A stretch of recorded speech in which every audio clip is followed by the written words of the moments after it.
జై తెలంగాణ, జై జాగృతి. అందరికీ నమస్కారం.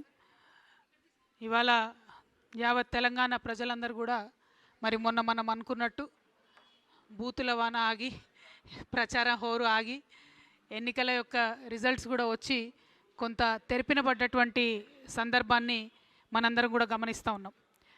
మరి ఇందులో ప్రధానంగా చూసుకున్నట్టయితే అసలు ఎన్నికల్లో ప్రజలకు ఇచ్చినటువంటి ఏ ఒక్క హామీని కూడా నెరవేర్చినటువంటి కాంగ్రెస్ పార్టీ మొదటి స్థానానికి రావడం, మరి మేమే తెలంగాణ తెచ్చినాం కాబట్టి, మేమే అంతటా నంబర్ 1 ఉన్నాం కాబట్టి, ప్రజలకు మేము ఎనలేని సేవ చేసినాం, లిటరల్లీ ప్రజలు మాకు గుడి కొడుతుర్రు అని చెప్పుకునేటటువంటి బీఆర్ఎస్ పార్టీ చాలా చోట్ల 3వ స్థానానికి, కొన్ని చోట్ల 4వ స్థానానికి పడిపోవడం, అసలు తెలంగాణతో సంబంధం లేకుండా ఒక్క రూపాయి కూడా తెలంగాణ ప్రజలకు పెట్టినటువంటి భారతీయ జనతా పార్టీ మరి ఎక్కడుందో అర్థం కాకుండా చాలా కన్ఫ్యూజ్డ్ మ్యాండేట్తోని ఒక్క కరీంనగర్ కార్పొరేషన్ గెలుచుకోవడానికి అష్టకష్టాలు పడుతున్నటువంటి సందర్భం చూడడం జరుగుతూ ఉంది. మనం అంటే ఇందులో మాలాంటి న్యూ ప్లేయర్స్ అనుకోకుండానే మాట ఎందుకంటున్నా అంటే, తెలంగాణ అస్తిత్వ పరిరక్షణ కోసం 20 సంవత్సరాలుగా పనిచేస్తున్నటువంటి జాగృతి, అనేక తెలంగాణ అంశాల కోసం పనిచేస్తున్నటువంటి జాగృతి,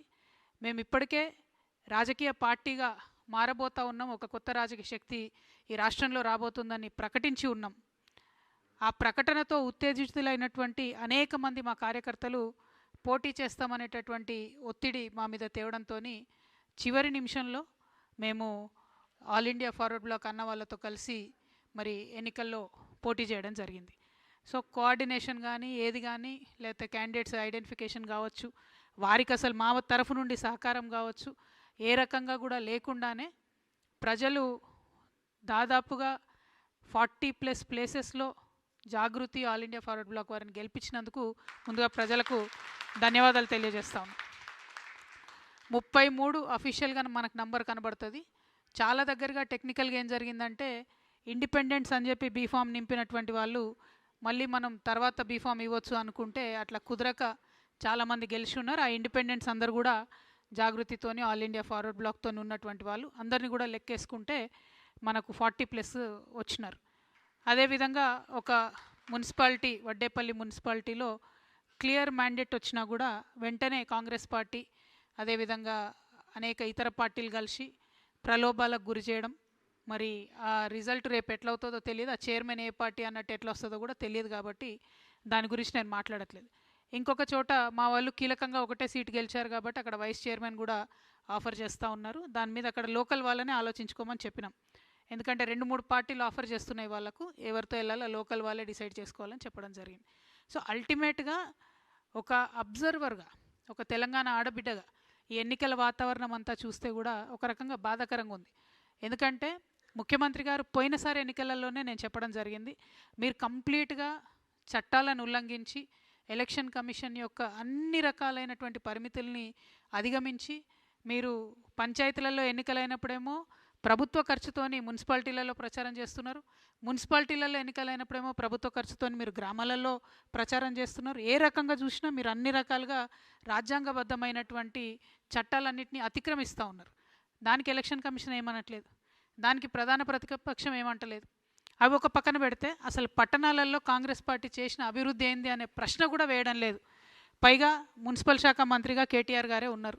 అంతకుముందు నేను మున్సిపల్ శాఖ మంత్రిగా మొత్తం అన్ని మున్సిపాలిటీలని తీర్చిదిద్దినా అని చెప్పినటువంటి కేటీఆర్ గారు మరి అలా 16 స్థానాలు వచ్చినా 17 స్థానాలు రాగానే మాకు ఈ మాత్రం వచ్చుడే ఎక్కువ, ఆనాడైతే కాంగ్రెస్కి అది కూడా రాకుండా చేసినాం మేము అని చెప్పి ఆయన చెప్తా ఉన్నారు. అంటే ఒక విచిత్రమైన స్థితి ఈ రాష్ట్రంలో నెలకొన్నది. డెఫినెట్గా ఈ రాష్ట్రంలో ప్రజలు మాలాగా కొత్తగా ఒక మంచి ఎజెండాతో వచ్చే వాళ్ళకు స్వాగతిస్తారనేటటువంటి విషయాన్ని నిన్నటి ఎన్నికల ఫలితాలు రుజువు చేసినాయని చెప్పి నేను బలంగా నమ్ముతా ఉన్నా.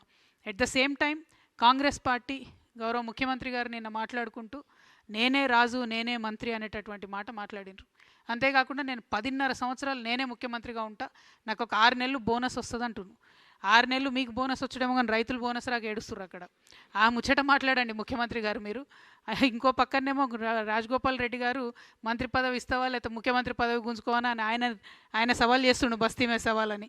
ముందు ఆ పనులు చూసుకోండి మీరు. ఈ రెండిటికన్నా ముఖ్యమైనది ఏంటంటే మీరు ప్రజలకు ఇచ్చినటువంటి వాగ్దానాన్ని దయచేసి దృష్టి పెట్టండి.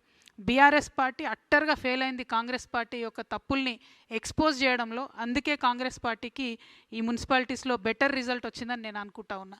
లేకపోతే ప్రజలు మాత్రం ఆల్టర్నేట్ లేక వేసిరు తప్పితే ఉండి కాదు. ఇక సరే, మనం రాజకీయ శక్తిగా వస్తామనగానే బీఆర్ఎస్ పార్టీ నుండి అనేక మంది సోషల్ మీడియాలో కావచ్చు, ఇంకో చోట కావచ్చు, రకరకాలుగా ట్రోలింగ్ చేస్తూ ఉన్నారు. వాళ్ళందరికీ నేను ఒకటే మాట చెప్తా ఉన్నా, ఎట్ సిర్ఫ్ ట్రేలర్ है, पिक्चर बाकी है. సో సో సో ఇప్పుడే ఇప్పుడే ఇప్పుడే తొందరపడి మాట జారకండి, కారు కూతలు కుయ్యకండి. ఇప్పటికన్నా సరిదిద్దుకోండి. ఉద్యమకారులను పట్టించుకోలేదు. వాళ్ళ పక్షాన్ని నేను మాట్లాడితే ఎటువడతట్టు నా మీద మాట్లాడుతూ ఉన్నారు. మీరు పట్టించుకోకపోగా కాంగ్రెస్ ఇస్తానన్న వాగ్దానాలు నెరవేర్చడం కోసం నేను మాట్లాడితే ఉల్టా నా మీద మాట్లాడితే ఏమవుతుందంటే గిట్లనే అవుతుంది రిజల్ట్. కాబట్టి సరి చేసుకోండి, మీ పద్ధతులు సరి చేసుకోండి, ఆరోగ్యన్స్ తగ్గించుకోండి, ప్రజల మధ్యలో ఉండే ప్రయత్నం చేయండి. At the same time Congress పార్టీని కూడా మేము డిమాండ్ చేస్తూ ఉన్నాం, ఏవైతే హామీలు మీరు ఇచ్చారో అవి నెరవేర్చడానికి మీకు ఒక అసెంబ్లీ వస్తూ ఉంది. ఇప్పుడు అసెంబ్లీ పెడతా ఉన్నారు బడ్జెట్ సెషన్, అందులో అన్నీ కూడా మీరు హామీలు నెరవేర్చాలని చెప్పి నేను కోరుతా ఉన్నాను. ఇంకొక విచిత్రమైన పరిస్థితిని మనం గమనించాం. ఇక్కడ ఒక్కొక్క మున్సిపాలిటీలో ఒక్కొక్క రకమైన పొత్తు, కానీ మేజర్ మున్సిపాలిటీలలో మాత్రం నార్త్ మొత్తంలో కూడా బీజేపీ బీఆర్ఎస్ అన్నట్టుగా కనబడుతూ వచ్చింది. సౌత్ మొత్తం కాంగ్రెస్ ఎక్కువ కనబడ్డది. నేను ఇదివరకు కూడా చెప్తూ వచ్చిన నా పొలిటికల్ అబ్జర్వేషన్ ప్రకారం బీజేపీ బీఆర్ఎస్ పొత్తుకు ఇది తొలి మెట్టుగా నేను భావిస్తూ ఉన్నా. మరి ఇక్కడ నుంచి ఎట్లయితుంది ఏంది అన్నది అబ్జర్వ్ చేస్తూ ఉండాలి, కానీ తొలి మెట్టుగా నేను భావిస్తూ ఉన్నా. ఇంకొక మాట కూడా నేను చెప్తా ఉన్నా, నిన్న కేటీఆర్ గారు మాట్లాడుతూ సిపిఐ పార్టీ కార్మికుల హక్కుల కోసం బాగా పనిచేసింది కాబట్టి కొత్తగూడెంలో నేను ఓపెన్ ఆఫర్ ఇస్తున్నా అని చెప్పారు. అంటే బీఆర్ఎస్ పార్టీ ఎంత దుస్థితికొచ్చిందంటే, మనం ఇదివరకు సిపిఎం పార్టీని తోక పార్టీ అనేది బీఆర్ఎస్ వాళ్ళు, అంటే ఇప్పుడు ఆ తోక పార్టీకి తోకగా మారిపోయింది బీఆర్ఎస్ పార్టీ. వాళ్ళు అడగనే లేదు, వీళ్ళే ఓపెన్ ఆఫర్ ఇచ్చి మేమే ఇస్తాం పొత్తు అని చెప్తారు. కానీ ఇక్కడ నాకున్న అభ్యంతరం ఏంటంటే, సిపిఐ పార్టీకి సంబంధించి ఏఐటియుసి వాళ్ళు సింగరేణిలో అన్ని హక్కులను కూడా పొడగొట్టిరు. కార్మికులకు ఉన్నాయి, ఒకటి కాదు రెండు కాదు, లెక్క పెడితే ఒక 20 హక్కులు కార్మికులకు ఉన్నాయి, పోగొట్టిరు వాళ్ళు. మొన్న నైని కుంభకోణం జరిగితే వాళ్ళు ఒక్క మాట కూడా మాట్లాడలేదు, వాళ్ళతో వీళ్ళు పొత్తు పెట్టుకుంటా అంటారు. ఇంకొక మాట, ఇదే సిపిఐ సాంబశివరావు గారు అసెంబ్లీలో నిలబడి కాళేశ్వరం విషయంలో కేసీఆర్ గారిని బీఆర్ఎస్ పార్టీని ఎన్ని మాటలు అన్నారో కేటీఆర్ గారు ఒకసారి చూడాలి. చూసినాక కూడా పొత్తు ఓపెన్ ఆఫర్ అంటే మరి ఆయన చేసిన ఆరోపణలన్నిటికీ బీఆర్ఎస్ పార్టీ ఒప్పుకున్నట్టు అవుతుంది. ఒకవేళ లోకల్గా ఎక్కడన్నా వాళ్ళది వాళ్ళు సరి చేసుకోవడం వేరు, కానీ బీఆర్ఎస్ యాజ్ ఎ పాలసీ సిపిఐతో మేము పొత్తు పెట్టుకుంటున్నాం, అది కూడా కార్మికుల హక్కుల కోసం అంటే మాత్రం ఇది నయవంచన. ఎందుకంటే సిపిఐ పార్టీ కంప్లీట్గా కాంగ్రెస్తో మిలాఖత్ అయి ఉన్నది. ఈ 2 ఏళ్ళుగా వాళ్ళతో ఉన్నారు. మెడికల్ బోర్డు ఒక్కరోజు కూడా పెట్టలేదు సింగరేణిలో. సిపిఐ మాట్లాడదు, బీఆర్ఎస్ మాట్లాడదు. మళ్ళీ మాట్లాడితే జాగృతి మాట్లాడాలి, లేకపోతే హెచ్ఎంఎస్ రియాజ్ అన్న మాట్లాడాలి. అంటే కార్మికుల హక్కులు వాళ్ళకి అవసరం ఉన్నప్పుడు మాట్లాడరు, కానీ మీకు పొత్తులు వచ్చినప్పుడు ఒక కవరింగ్ లెక్క, ఒక షీల్డ్ లెక్క మాత్రం కార్మికుల హక్కులు అని మాట్లాడుకుంటే కార్మికులు నమ్మరు. సింగరేణిలో కూడా ఎన్నికలు వస్తున్నాయి, దాంట్లో కూడా జాగృతి హెచ్ఎంఎస్ పొత్తు ఉంటుంది. అప్పుడు కూడా మా యొక్క ఏదైతే కార్మికులకు మనం చేసినటువంటి అంశాలు ఉన్నాయో కార్మికుల దయతోని మా పవర్ ఏందో కూడా చూపించే ప్రయత్నం చేస్తామని తెలియజేస్తూ, మరి ఏఏఎఫ్బికి సంబంధించి జోజిరెడ్డి అన్న ఉన్నారు, వారిని మాట్లాడవలసిందిగా కోరుతాను. అందరికీ నమస్కారం. ముఖ్యంగా తెలంగాణ ప్రజలందరికీ కూడా ఆల్ ఇండియా ఫార్వర్డ్ పార్టీ పక్షాన మా పార్టీ జాగృతి పార్టీ 2 కలిసి, ఉద్యమ సంస్థ జాగృతి, ఈ 2 కలిసి కూడా పోటీ చేస్తే ఇంతమందిని గెలిపించడం అనేది చాలా సంతోషం. అదేవిధంగా వారందరూ కూడా ప్రత్యేకంగా కృతజ్ఞతలు. ఈరోజు చాలా విషయాలు జాగృతి అధ్యక్షురాలుగా చెప్పడం జరిగింది. దీంట్లో ముఖ్యంగా నేను చెప్పదలుచుకుంది బీజేపీ. ఈ బీజేపీ పార్టీ కరీంనగర్, నిజామాబాద్ రెండిట్లలో కార్పొరేషన్స్లో ముందడుగేస్తుంది. చాలా సవాళ్ళు విసిరారు బండి సంజయ్ గారు కేంద్ర మంత్రిగా ఉండి, కానీ బీజేపీకి ఫుల్ మెజార్టీ రాలే. కరీంనగర్లో కూడా ఎన్నో కోట్ల రూపాయలు ఖర్చు పెట్టినా కూడా రాని పరిస్థితుల్లో మా పార్టీలో గెలిచిన వాళ్ళకి కండవ కప్పే ప్రయత్నం చేస్తున్నారు. అంటే ఇన్ని రోజులు బీఆర్ఎస్ వాళ్ళని కాంగ్రెస్ వాళ్ళు తీసుకున్నారని, మీది పార్టీలే కాదని, విఘ్నత లేదని అన్ని రకాలుగా మాట్లాడిన బండి సంజయ్ గారు ఇవాళ రాత్రిపూట వాళ్ళ దగ్గరికి పోయి బెదిరించి నయా భయాన్ అన్ని ఒప్పందాలు చేసుకొని ఒకరికి కండువ కప్పడం జరిగింది బెదిరించి. అంటే రాజకీయ విలువలు ఎక్కడున్నాయనేది మనం గమనించాల్సిన అవసరం. బీజేపీ పార్టీ అనేది బీజేపీ అనేది లేదనేది నా ఉద్దేశం. ఈరోజు మోడీ అమిత్ షా పార్టీ మాత్రమే ఉంది. బీజేపీకి కొన్ని సిద్ధాంతాలు ఉన్నాయి, అవన్నీ విస్మరించి ఇవాళ రాజకీయంగా వాళ్ళు పూర్తిగా ఫాల్ డౌన్ అయిపోయినారు. ఇవాళ బండి సంజయ్ గారు చేసింది ఒక్కటి కూడా గెలవలే. హుజరాబాద్, జమ్మికుంట, హుస్నాబాద్, సిరిసిల్ల, వెమ్లవాడ ఆయన పరిధిలో ఉన్న దాంట్లో ఒక్క మున్సిపాలిటీ కూడా గెలవలేని పరిస్థితుల్లో 30 వచ్చినాయని చెప్పేసి మిగతా పార్టీలను తీసుకొని గెలవాలని ప్రయత్నం చేస్తున్నారు. ఇంకా కొంతమంది కొన్ని అనుమానాలు. Jagruthi and all India forward bloc రెండు కలిసే పనిచేస్తున్నాయి, చేయబోతున్నాయి. అంతేకాదు ఈరోజు చాలామంది మీడియా వాళ్ళు కొద్దిగా కన్ఫ్యూజన్ క్రియేట్ చేశారు ఒక ఇష్యూలో, అది వడ్డపల్లిలో జరిగిన విషయం కూడా క్లారిటీ ఇవ్వదలుచుకున్నా. నిన్న కూడా నేను క్లారిటీ ఇచ్చాను, ఇప్పుడు కూడా ఇస్తున్నాను.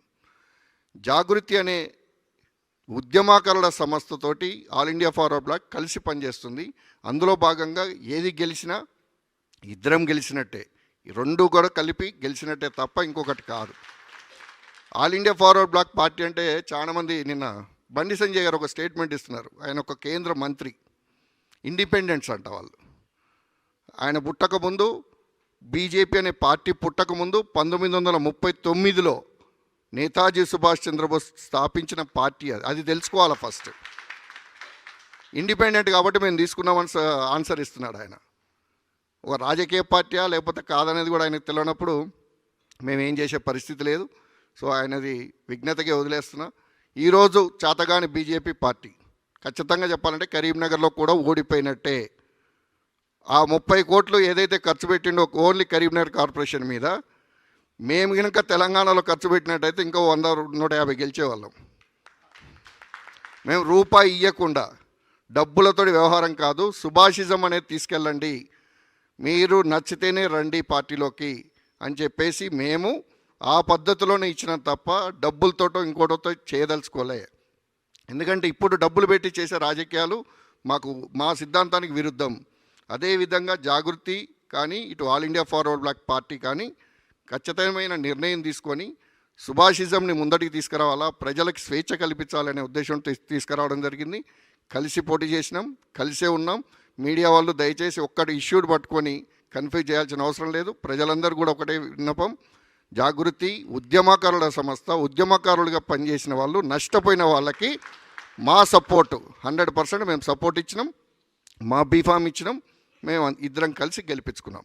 Thank you. ఇక్కడ ఒక మాట, ఒక సెకండ్, 2 మినిట్ మే ఖతం అయ్యేది. ఇక్కడ ఒక మాట, ఏ పార్టీలో ఎవరు అభ్యర్థులుగా ఉన్నా ఏం చేసినా ఈ మొత్తం ఎలక్షన్ ద్వారా నాకు అనిపించింది మాత్రం ఒకటే, గెలిచినటువంటి అభ్యర్థులు మాత్రం రేపటి తెలంగాణకు నాయకత్వం వహించేవాళ్ళు, పట్టణాలలో వారి యొక్క పట్టణాల అభివృద్ధికి తోడ్పడేవాళ్ళు. కాబట్టి దయచేసి గెలిచిన తర్వాత పట్టించుకోండి, గల్లీలను మొరిలను పట్టించుకోండి, లైట్లను పట్టించుకోండి, ఏమైనా ఇబ్బందులు ఉంటే చూసుకోండి. ఆ పార్టీల మాయల పడి మీరు ప్రజాసేవ మరొకండి. ఎందుకంటే నేను ఎలక్షన్ ముందు కూడా అప్పీల్ చేయడం జరిగింది, యువ మిత్రులు మీరు ఎక్స్పెరిమెంట్ చేయదలుచుకుంటే మున్సిపాలిటీస్ కానీ రేపు రాబోయే జెడ్పీటీసీ ఎంపీటీసీలు కానీ మంచి ఎంట్రీ. మీకు పాలిటిక్స్ అంటే ఏంది, ఒక ఫామ్ నింపడం దగ్గర నుంచి మొదలు పెడితే పోటీ చేస్తే ఎవరు ఎన్ని రకాలుగా ఇబ్బంది పెడతారు, ఎవరు ఎన్ని రకాలుగా డిమాండ్స్ ముందట పెడతారు అనే విషయం తెలిస్తేనే పాలిటిక్స్లో రాటు తేలొచ్చు. కాబట్టి ఆ ప్రయత్నం చేయవలసిందిగా మళ్ళొకసారి నేను యువమిత్రులు కోరుతా ఉన్నాను. ఎట్ ద సేమ్ టైం మా కోల్బెల్ట్ ఏరియాలో మంచి రిజల్ట్ రావడానికి కృషి చేసినటువంటి హెచ్ఎంఎస్ రియాజ్ అన్న గారిని మాట్లాడవలసింది కోరుతాం. అందరికీ నమస్కారం. ఉత్తర తెలంగాణలో సిపిఐ కంప్లీట్ కొలాప్స్ అయిపోయింది, ఎక్కడ రాలేదు.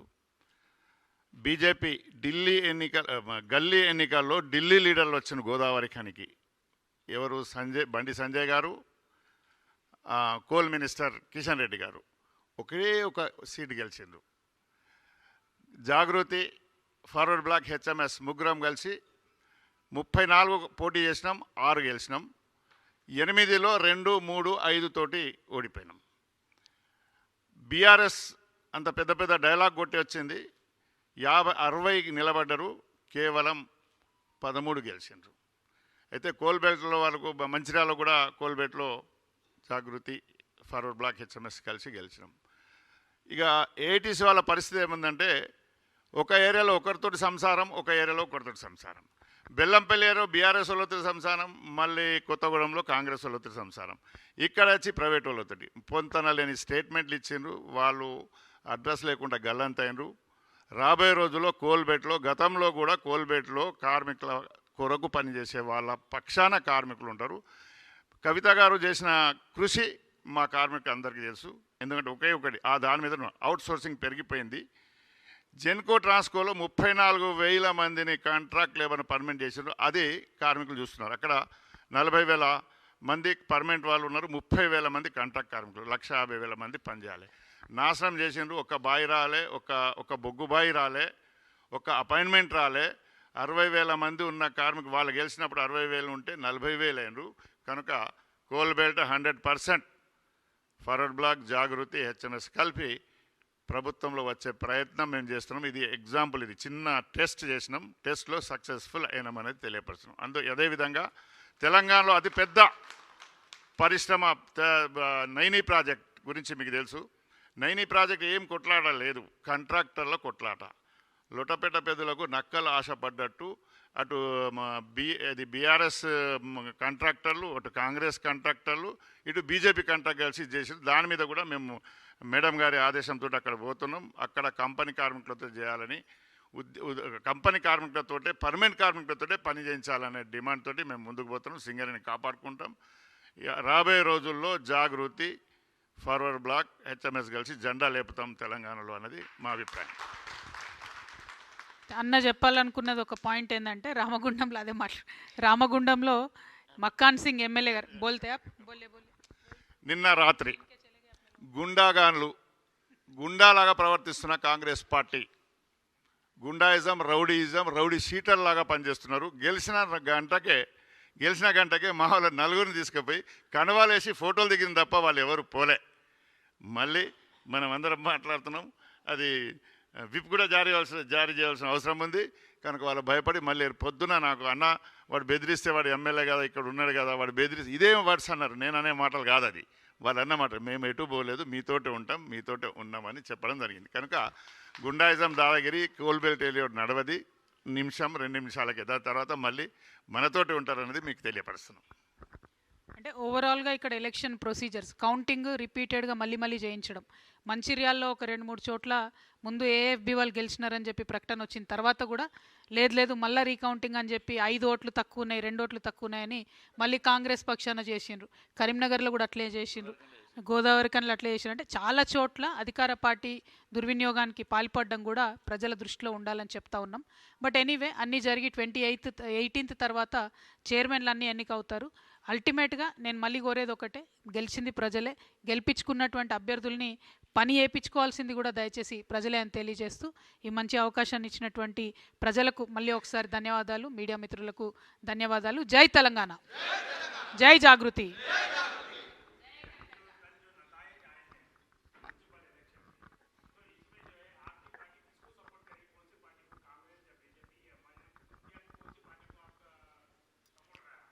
हमारा सपोर्ट एक नारायणपेट में ज़रूरत पड़ रहा ना उन्होंने, क्योंकि दोनों आधा जीते, हमारे एक कैंडिडेट जीते, तो उनको लोकल वालों पे छोड़ दिया ना. लोकल जो पार्टी को सपोर्ट करना चाहते, लोकल लीडरशिप वहाँ सपोर्ट करते.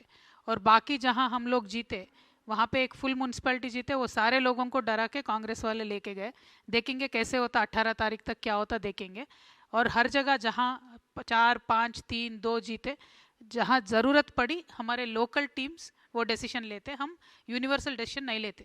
क्योंकि ये पूरा फ्रैक्चर्ड मैंडेट है, पूरे तेलंगाना में आधा अधूरा मैंडेट दिया जनता ने. तो क्योंकि उनको किसी भी पार्टी के ऊपर भरपूर भरोसा नहीं है, ये बात तो पता चल रहा है. तो हम भी यही बोलना चाहते हैं आवाम से कि आने वाले दिनों में तेलंगाना जागृति, all India forward block, HMS, हम सब लोग मिलके एक नया दौर शुरू करेंगे. एक नए तरीके के सियासत इस स्टेट में दिखाएंगे. हमें जैसा आपने इस इलेक्शन में खड़ा किया, मजबूत किया, आगे चल के भी आपका सपोर्ट हम मांगते हैं. Thank you. जय तेलंगाना.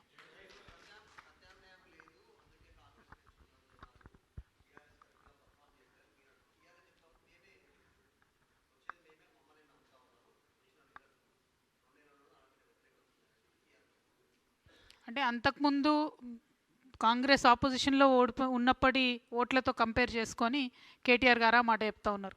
అప్పుడైతే వాళ్ళకి 5% కూడా రాలే, మాకు ఇప్పుడు కనీసం 16 మున్సిపాలిటీలు వచ్చినాయని చెప్తా ఉన్నారు. కానీ నేననేది ఏంటంటే అంతకుముందు బీఆర్ఎస్కు ఉన్న సీట్లతో పోల్చుకొని చూస్తే ఇది ఎంత పర్సెంట్ పడిపోయినట్టు. 90% ఉన్నటువంటి వాళ్ళు 16 మున్సిపాలిటీస్లోకి వచ్చిరంటే ఎక్కడ మిస్టేక్ జరుగుతుంది? ప్రజల ప్రేమ ఎట్లా కోల్పోయినారు? సరే, ఎంతో కొంత అధికార పార్టీ ఇన్ఫ్లుయెన్స్ ఉంటుంది, ఉండదని కాదు. కానీ మొత్తం మీరు బీఆర్ఎస్ పార్టీ యాజ్ ఎ ప్రతిపక్షంగా మీరు ఒకసారి ఆలోచించి చూస్తే రాష్ట్ర నాయకులు అన్ని చోట్లకు వెళ్ళి క్యాంపెయిన్ చేయడం కానీ, లేకపోతే ఇప్పుడు మా నిజామాబాద్ ఉంది, నేను కంప్లీట్గా హ్యాండ్స్ ఆఫ్ అని చెప్పి ఉన్నా. మన జాగృతి వాళ్ళు పోటీ చేసిన కాడ అక్కడో ఇక్కడో తృణమో పనమో వాళ్ళకు మేము మాట సాయంగా నిలబడ్డం కానీ, మిగతా మేము హ్యాండ్స్ ఆఫ్ అని చూసినాం అన్ని చోట్ల. మీరు తెలుసు, మేము ఎక్కడ ప్రచారం చేయలేదు. అక్కడ కనీసం చూస్తే కోఆర్డినేషన్ కానీ, స్టేట్ లీడర్షిప్ మాట్లాడడం కానీ ఏది కానీ లేదంటే లిటరలీ నిన్న మొన్నటిదాకా పనిచేసిన క్యాడర్ని గాలికి వదిలేసినటువంటి పరిస్థితి కనబడింది. అందుకే రిజల్ట్ వన్ సైడెడ్గా కాంగ్రెస్కి పోయింది.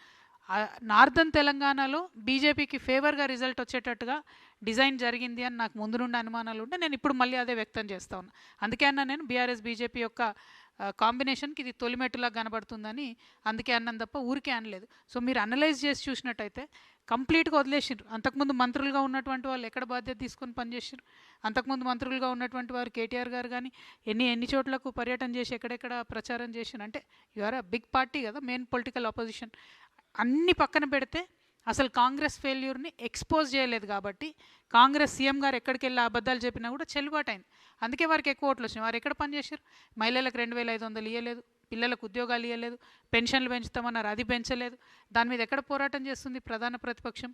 ఆ విషయం ప్రజల్ని గమనించవలసిందిగా కోరుతున్నాను. Thank you. జై తెలంగాణ, జై జాగృతి.